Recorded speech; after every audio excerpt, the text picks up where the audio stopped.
memorial slip there.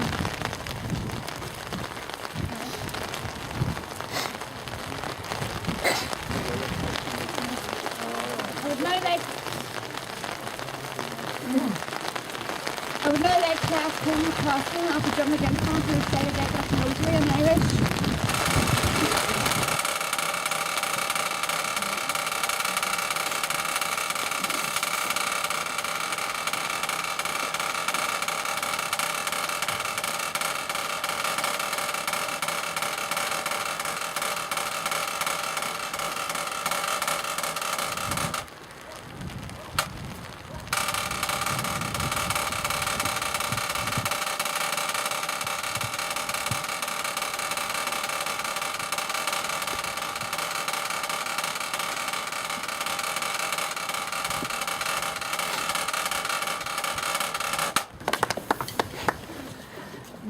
Good Monica.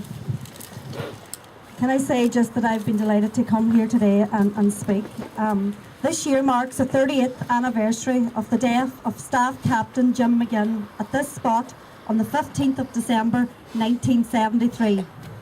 I would like to begin by extending a warm welcome to Annie and the McGinn family and Jim's comrades and friends to this annual commemoration, which remains the poignant end-of-year fixture in the local Republican calendar of commemorative events. The passing of 38 years has not diminished the painful memories of that tragic day when Jim and 3 comrades set out to carry out an attack on occupying British forces. The bomb Jim was carrying was a remote-controlled device, and as the volunteers walked across this bridge, the bomb exploded prematurely, killing Jim instantly and injuring 3 of his comrades, 1 seriously. For Jim's deeply held Republican and socialist beliefs were not based on rhetoric. Jim's beliefs were reflected through on the ground of political activism, whether it was campaigning on issues of socio-economic justice through his involvement with the Young Socialists, his full and active part in the civil rights struggle, his promotion of Irish culture through An Comhaltas Ullú as a committed soldier of Ógla na HÉireann. For Jim saw all of these areas of activism as complementary and necessary, and his involvement in all of these areas of struggle was not based upon any emotional knee-jerk reaction to turbulent events of the time, but firmly deep upon his social and political convictions, moulded through a study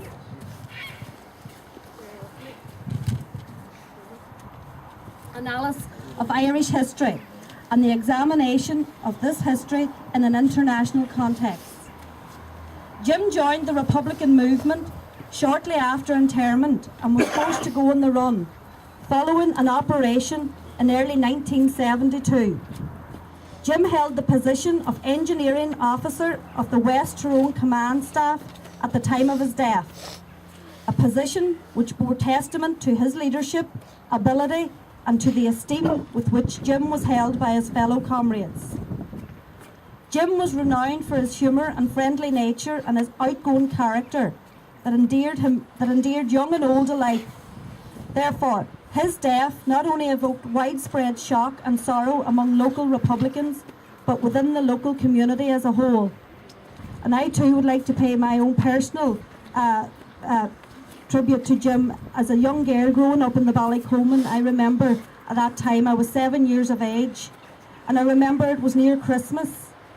I remembered the anger and the frustration among the people, and where Christmas trees were replaced with black flags.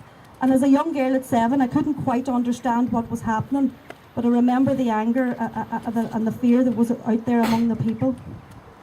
So as we gather here to remember Jim today, we do so at a time when the proud tenets of Irish republicanism, which guided Jim's thinking and actions, have never been more relevant or important.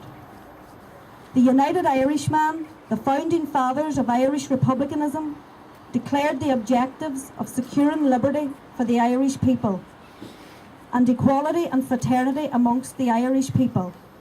These ideological tenets were echoed once again in the 1916 proclamation in which an Irish Republic as a sovereign state, in which all the children of the state would be cherished equally, was declared on the steps of the GPO. Jim's formative years were shaped by tumultuous events both in Ireland and internationally, and these events radicalised him and countless others of his generation.